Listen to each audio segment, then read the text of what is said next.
Hey, listening squirrels, doggone if I didn't get in here without my water again. Look, my hair's a lot shorter. My youngin' got a hold of it with some scissors. I told her, do it. Get rid of those ends. Probably could have cut it up to here.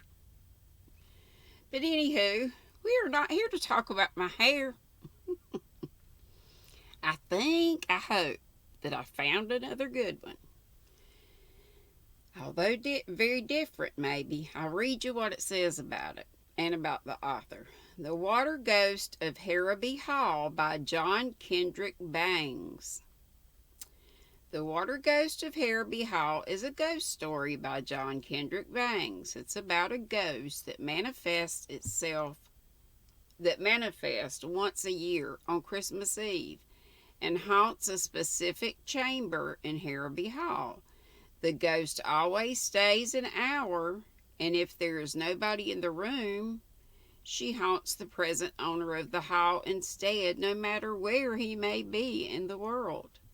Her haunting ways are brought to an end when the latest owner of the hall outsmarts her by coming up with a plan that involves rubber underwear and a diving helmet. The strange humor of the story is pretty typical for Bangs. The Water Ghost of Harrowby Hall is the first story in his anthology called The Water Ghost and Others in 1894. About the author, John Kendrick Bangs. He was born in 1862 and died in 1922, just 55 years old. He was an American author and satirist. The Bangsian fantasy subgenre is named after him. The distinctive thing about Bangsian fantasy is that it is set in the afterlife, usually in heaven, hell, or somewhere between. Alice Sebold's novel, The Lovely Bones, I think I read that, is a modern example of a Bangsian story. Bangs was not the first person to write this type of story, but his success succeeded in bringing Bangsian-style stories to the attention of a wider readership and helped them become more popular. Bangs' other claim to fame is that he was probably the first American to publish an anthology that contained only humorous ghost stories, The Water Closet and Others. John Kendrick Bangs died from stomach cancer in 1922. He was 55 years old. That's too bad. Okay, here we go. The Water Ghost of Harrowby by John Kendrick Bangs. The trouble with Harrowby Hall was that it was haunted, and what was worse, the ghost did not content itself with merely appearing at the bedside of the afflicted person who saw it, but persisted in remaining there for one mortal hour before it would disappear. It never appeared except on Christmas Eve, and then as the clock was striking 12, in which respect alone was it lacking in that originality which in these days is a sine qua non. Let me look that up. Let me hear it. Sine qua non. Sine qua non means is something that is essential if you want to achieve a particular thing. I love that they have these so you can look them up real quick. Of success in spectral life, the owners of Harrowby Hall had done their utmost to rid themselves of the damp and dewy lady who rose up out of the best bedroom floor at midnight, but without avail. They tried stopping the clock so that the ghost would not know when it was midnight, but she made her appearance just the same, with that fearful, miasmatic personality of hers, and there she would stand until everything about her was thoroughly saturated. Then the owners of Harrowby Hall caulked up every crack in the floor with the very best quality of hemp, and over this was placed layers of tar and canvas. The walls were made waterproof, and the doors and windows likewise. The proprietors, having conceived the notion that the unexercised lady would find it difficult to leak into the room after these precautions had been taken, but even this did not suffice. The following Christmas Eve she appeared as promptly as before, and frightened the occupant of the room quite out of his senses by sitting down alongside of him and gazing with her cavernous blue eyes into his. He noticed, too, that in her long, aqueously, bony fingers, bits of dripping seaweed were entwined. The ends hanging down, and these ends she drew across his forehead until he became like one insane, and then he swooned away and was found unconscious in his bed the next morning by his host, simply saturated with sea-water and fright, from the combined effects of which he never recovered, dying 4 years later of pneumonia and nervous prostration at the age of 78. The next year the master of Harrowby Hall decided not to have the best spare bedroom opened at all, thinking that perhaps the ghost's thirst for making herself disagreeable would be satisfied by haunting the furniture. But the plan was as unavailing as the many that had preceded it. The ghost appeared as usual in the room. That is, it was supposed she did, for the hangings were dripping wet the next morning, and in the parlor below the haunted room a great damp spot appeared on the ceiling. Finding no one there, she immediately set out to learn the reason why, and she chose none other than to haunt the owner of Harrowby Hall himself.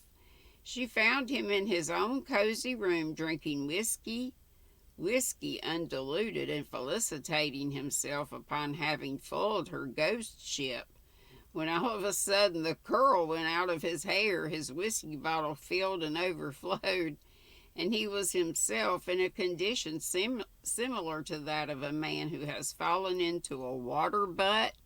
B-U-T-T, I don't know what that is. When he recovered from the shock, which was a painful one, he saw before him the lady of the cavernous eyes and seaweed fingers. The sight was so unexpected and so terrifying that he fainted, but immediately came to because of the vast amount of water in his hair, which, trickling down over his face, restored his consciousness.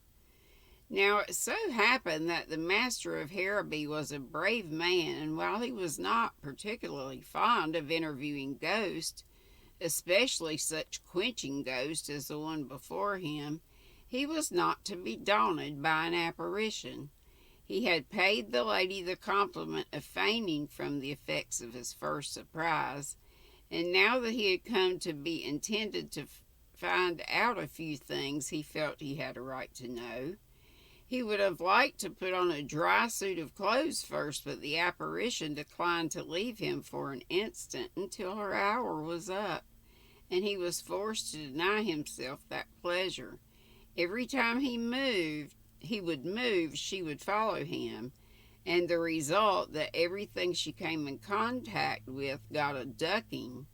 In an effort to warm himself up, he approached the fire, an unfortunate move as it turned out, because it brought the ghost directly over the fire, which immediately was extinguished. The whiskey became utterly valueless as a comforter to his chilled system, because it was by this time diluted to a proportion of 90% water. The only thing he could do to ward off the evil effects of his encounter he did, and that was to swallow 10 2-grain quinine pills, which he managed to put into his mouth before the ghost had time to interfere. Having done this, he turned with some asperity to the ghost and said, "Far be it from me to be impolite to a woman, madam, but I'm hanged if it wouldn't please me better if you'd stop these infernal visits of yours to this house. Go sit out on the lake if you like that sort of thing. Soak the water butt if you wish, but do not, I implore you, come into a gentleman's house and saturate him and his possessions in this way. It's damn disagreeable. Henry Hartward Oglethorpe, said the ghost in a gurgling voice, you don't know what you're talking about.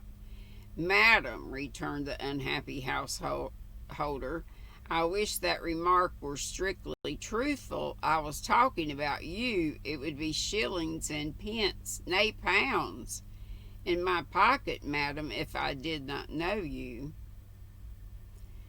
That is a bit of spacious nonsense, returned the ghost, throwing a quart of indignation into the face of the master of Harrowby. It may rank high as a repartee, but as a comment upon my statement that you do not know what you are talking about, it savors of irrelevant impertinence.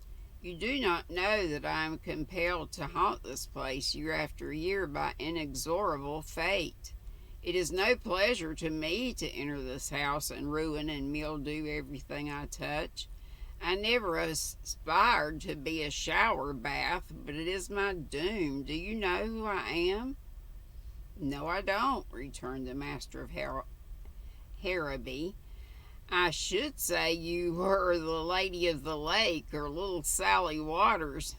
You are a witty man for your years, said the ghost. Well, my humor is drier than yours will ever be, returned the master. No doubt, I'm never dry. I am the water ghost of Harrowby Hall, and dryness is a quality entirely beyond my wildest hope.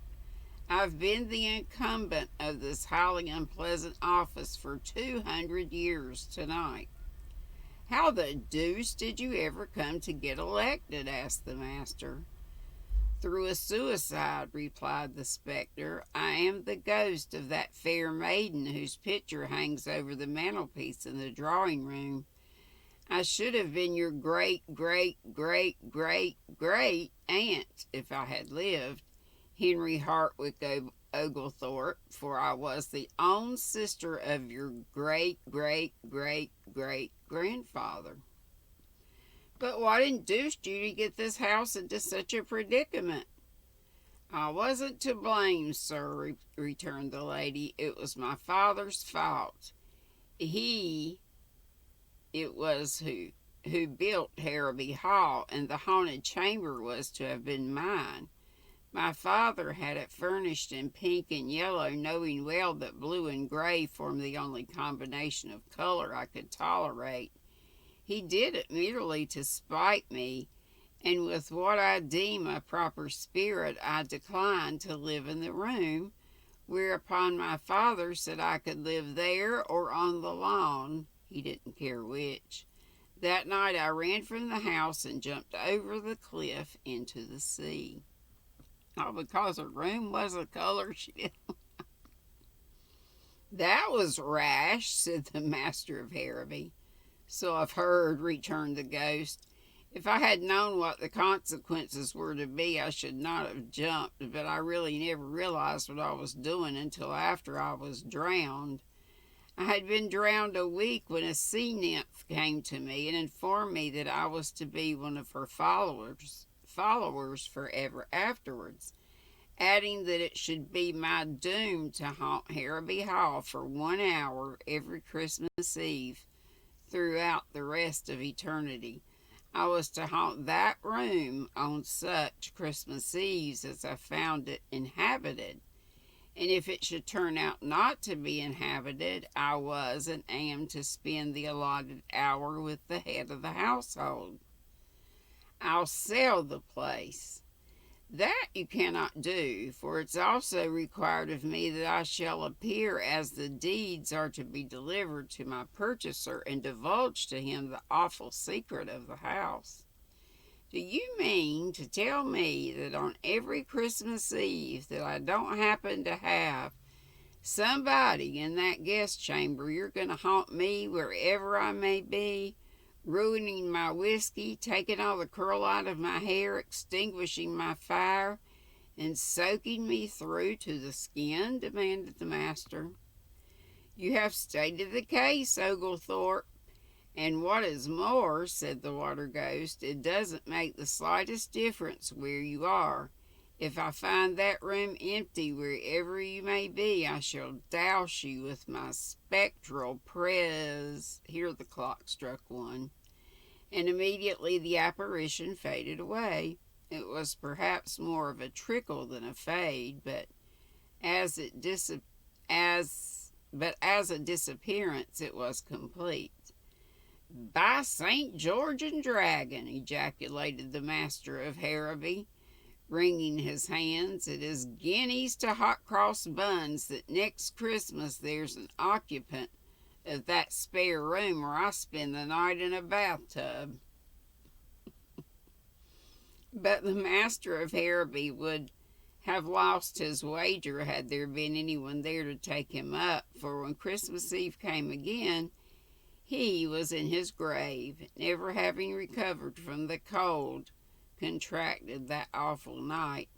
Harrowby Hall was closed, and the heir to the estate was in London, where to him in his chambers came the same experience that his father had gone through, saving only that being younger and stronger he survived the shock. Everything in his room was ruined. His clocks were ruined. In the works, a fine collection of watercolor drawings was entirely obliterated by the onslaught of the water ghost. And what was worse, the apartments below his were drenched with water seeping through the floors, a damage for which he was compelled to pay, and which resulted in his being requested by his landlady to vacate the premises immediately. The story of the visitation inflicted upon his family had gone abroad, and no one could be got to invite him out to any function save afternoon teas and receptions.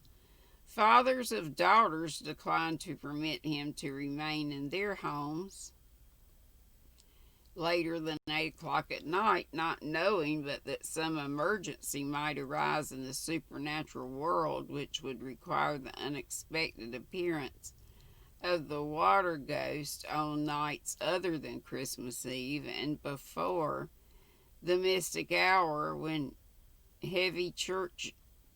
weary churchyards, ignoring the rules which are supposed to govern polite society, began to yawn. Nor would the maids themselves have aught to do with her, fearing the destruction by the sudden incursion of aqueous femininity of the costumes which they held most dear. Ugh, dry mouth. So the heir of Harrowby Hall resolved, as his ancestors for several generations before him had resolved, that something must be done. His first thought was to make one of his servants occupy the haunted room at the crucial moment, but in this he failed because the servants themselves knew the history of that room and rebelled. None of his friends would consent to sacrifice their personal comfort to his. Nor was there to be found in all England a man so poor as to be willing to occupy the doomed chamber on Christmas Eve for pay. Then the thought came to the heir to have the fireplace in the room enlarged so that he might evaporate the ghost at its first appearance, and he was felicitating himself upon the ingenuity of his plan when he remembered what his father had told him, how that no fire could withstand the lady's extremely contagious dampness. And then he bethought him of steam pipes. These, he remembered, could lie hundreds of feet deep in water and still retain sufficient heat to drive the water away in vapor. And as a result of this thought, the haunted room was heated by steam to a withering degree, and the heir for 6 months attended daily the Turkish baths, so that when Christmas Eve came, he could himself withstand the awful temperature of the room. The scheme was only partially successful. The water ghost appeared at the specified time and found the heir of Harrowby prepared. But hot as the room was, it shortened her visit by no more than 5 minutes in the hour, during which time the nervous system of the young master was well nigh shattered, and the room itself was cracked and warped to an extent which required the outlay of a large sum of money to remedy. And worse than this, as the last drop of water ghost was slowly sizzling itself out on the floor, she whispered to her would-be conquerors that his scheme would avail him nothing, because there was still water in a great plenty places where she came from, and that next year would find her rehabilitated and as exasperatingly saturating as ever. It was then that the natural action of the mind in going from one extreme to the other suggested to the ingenious heir of Harrowby that the means by which the water ghost was ultimately conquered and happiness once more came within the grasp of the house of Oglethorpe. The heir provided himself with a warm suit of fur underclothing. Donning this with the furry side in, he placed over it a rubber garment, tight-fitting, which he wore just as a woman wears a jersey. On top of this he placed another set of underclothing, this set made of wool, and over this was a second rubber garment like the first. Upon his head he placed a light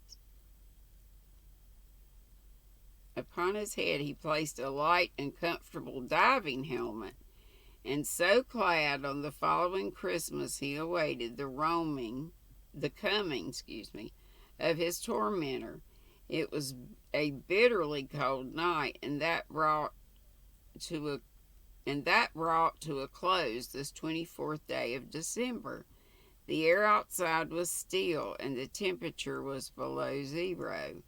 Within all was quiet, the servants of Harrowby Hall awaiting with beating hearts the outcome of their master's campaign against his supernatural visitor. The master himself was lying on the bed in the haunted room, clad as has already been indicated, and then the clock clanged out the hour of 12. There was a sudden banging on doors. A blast of cold air swept through the halls. The door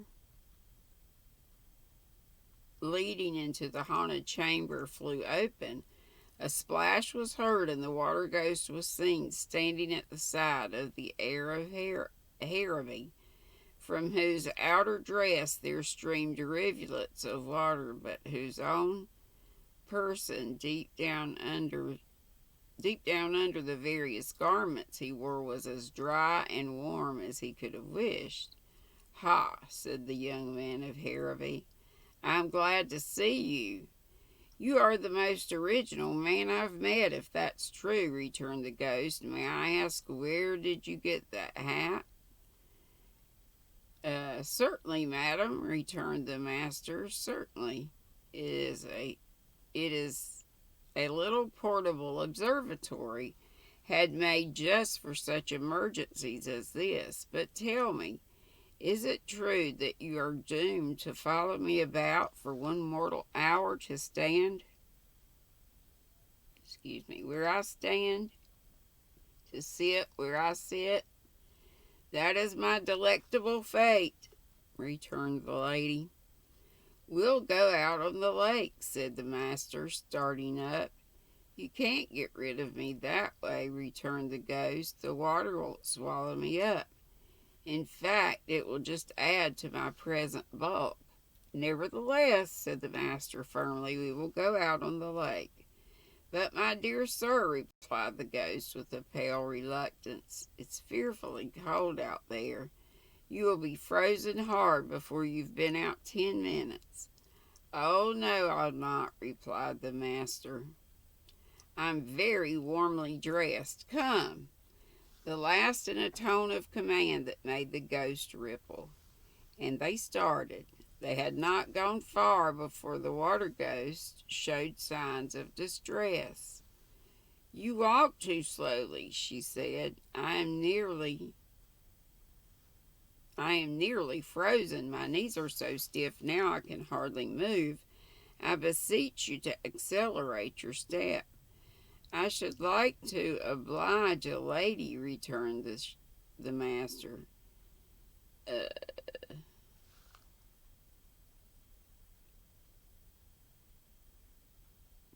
Courteously, but my clothes are rather heavy, and 100 yards an hour is about my speed.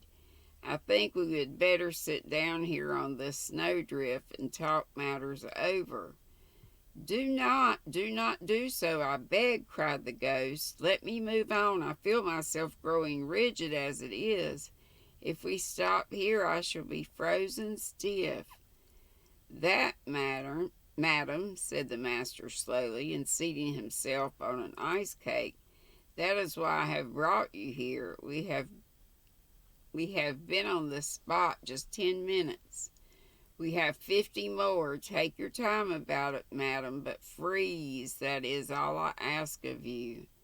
I cannot move my leg right now, cried the ghost in despair, and my overskirt is a solid sheet of ice. Oh, good, kind Mr. Oglethorpe, light a fire and let me go free from these icy fetters. Never, madam, it cannot be. I have you at last. Alas, cried the ghost, a tear trickling down her frozen cheek. Help me, I beg. I congeal. Congeal, madam, congeal, returned Oglethorpe coldly.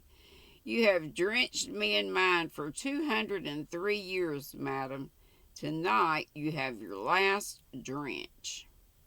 And I'm going to stop right there. This is different, isn't it? It surely is, and it is kind of comical. Okay, I hope you're having a wonderful Saturday, and I'm trying to mark this place. Last drench, I'll have to remember that. And I'll be on live at 3 bells today, 2 hours earlier than normal, our normal Saturday time. And I guess we're going to have Saturday StreamYard. We'll try it again. I'm still not wild about it, but I'll give it another shot. Ooh, eyeballs. Ooh. I think I need to take a nap before that, or drink pots of coffee, or tea. I'd rather have my tea. Love you, bye-bye, be sweet, don't be ugly, hope to see you at 3. Bye-bye.